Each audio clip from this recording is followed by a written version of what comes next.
Sometimes when you are trying to get past a certain stuck point, there are things that are holding you back.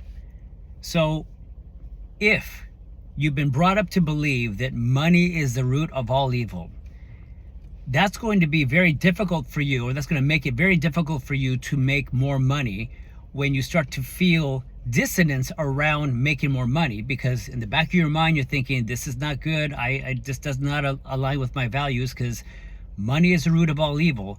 Or if you're somebody that you want a simple life, but at the same time you want more money, but what you were brought up to believe is more money, more problems. Maybe another way of thinking is, if you are, let's say in health, you've been trying to lose the weight for a long time, and maybe the friends that you hang out with are people who are not really into health in any way.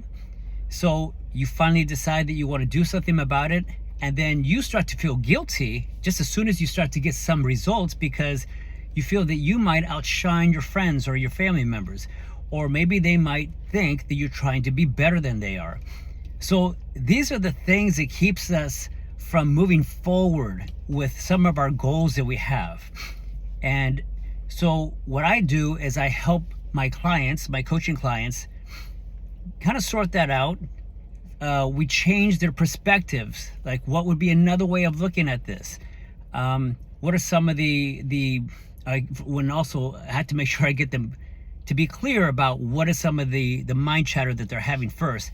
Then we start to change the perspectives around that.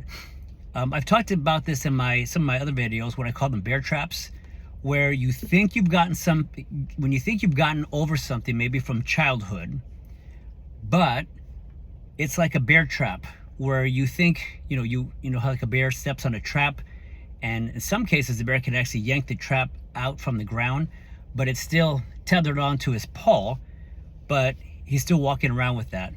That's what a lot of us do. We are still walking around with these hang-ups, with these old limiting ways of thinking, but we think we've gotten over it, but we have not. So that's where I come in, and I help you out. We leave the bear traps behind, and then you move on with your life, and things get 180% better.